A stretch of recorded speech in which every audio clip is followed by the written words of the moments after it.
नमस्कार दोस्तों, मेरा नाम है करम योगी Diwakar Bothra.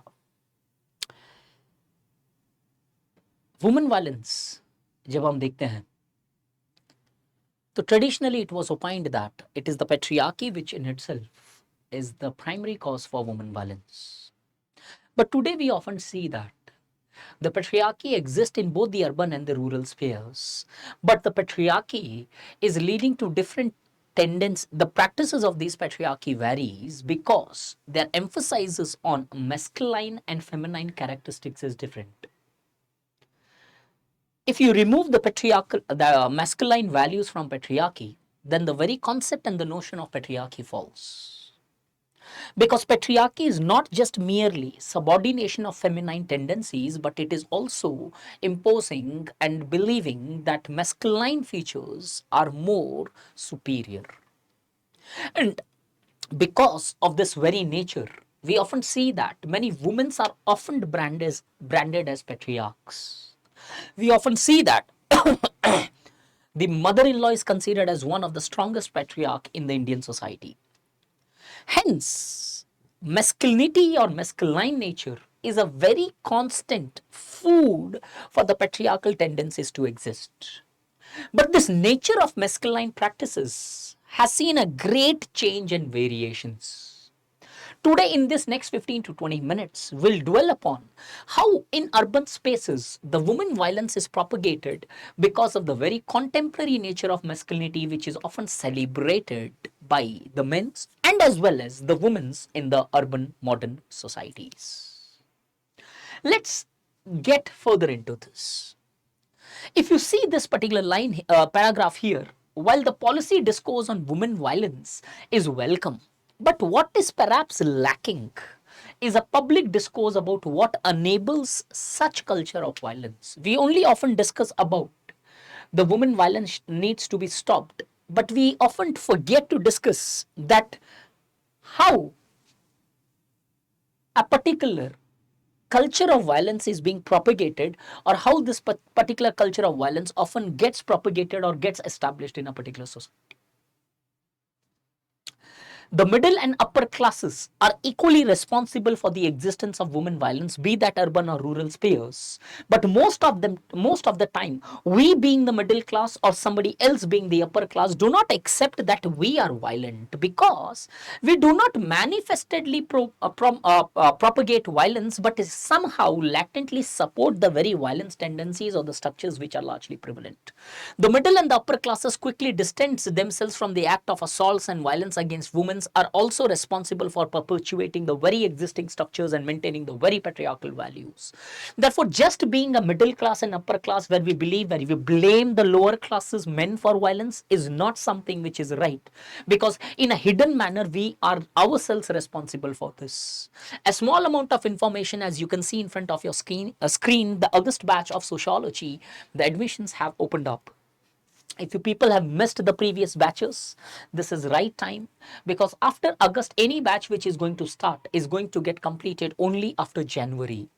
And in that circumstances, persons or students or aspirants appearing for 2024 preliminary examinations, in those contexts it becomes difficult for them to keep a pace equivalent which is required in your optional during the phase of January and Feb. So this is one last option open to you if you really want to complete your sociology in a qualitative manner till the span of December or January 15th at the max. Let's look into urban space and women violence. Are the urban space themselves are preaching certain degree or nature of violence? The construction and performance of urban masculinities contribute to building urban youth culture. Urban areas may there are different forms of youth culture which has often been established, and this very urban culture many times supports the existence of violence, while not encouraging overt violence towards women, perpetuate a masculine sense of entitlements that enables existing patriarchal structures to thrive.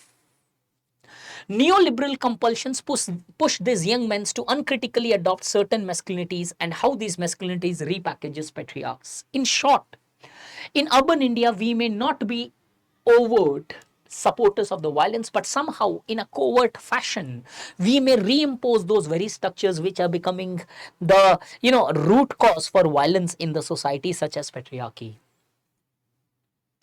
Urban smart strivers is often a word used. Let me just make you understand what this exactly word indicates. The label is derived from how they identify themselves. The urban youth consider themselves as smartest of all. They are smart. And how they aspire to certain form of modernity driven by practices of leisures and consumptions. Strivers is a modified version of the term originally used in Indian National Council of Applied Economic Research report The Great Indian Middle Class. They were considered as strivers. They always keeps on striving for mobility in the society. They are mobility hungry. If you see the book India Unbound as well, Guru Charan Das. In short, urban smart strivers are sections of that classes are neither deprived nor are elites. In short, urban smart strivers can be considered as those persons who are not deprived, but at the same time who are not either belonging to the class of elites of society. Features of urban centers. What are the various characteristics of urban places, urban cities, urban towns, census towns, cantonment towns, any urban area? What are certain features which may largely create a recipe for women violence? In urban city centers, there are in urban city centers there has taken place masculinization of commodities and commodification of masculinities. Now, these are the two terms which you need to understand. An active citizen is one who actively participate in consumption. Thus, the ability to consume is seen as a trait of desirable masculinity. The badi gaadi hai, is living in such a such fashion, in such a such home with such a such decor. Commodification of masculinity is often seen where the bodies are largely commodified, having a masculine features. A person with a tummy would not be considered as masculine. A person with a six packs ab would be considered as a masculine.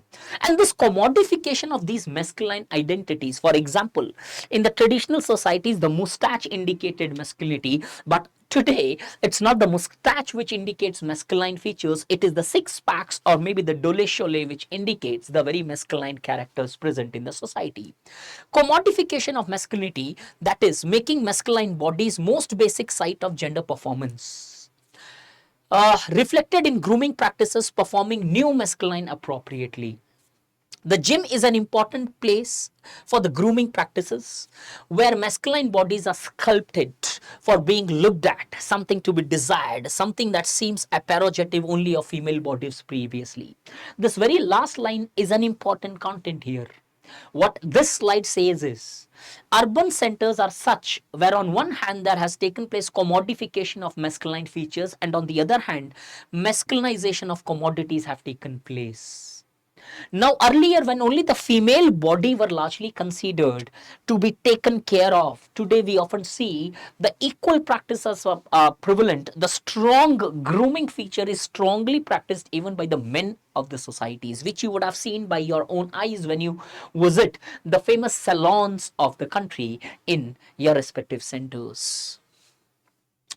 Media images put certain kinds of bodies in a much more appropriate and masculine features. We often see this masculinity was clearly celebrated by the Kabir Singh character.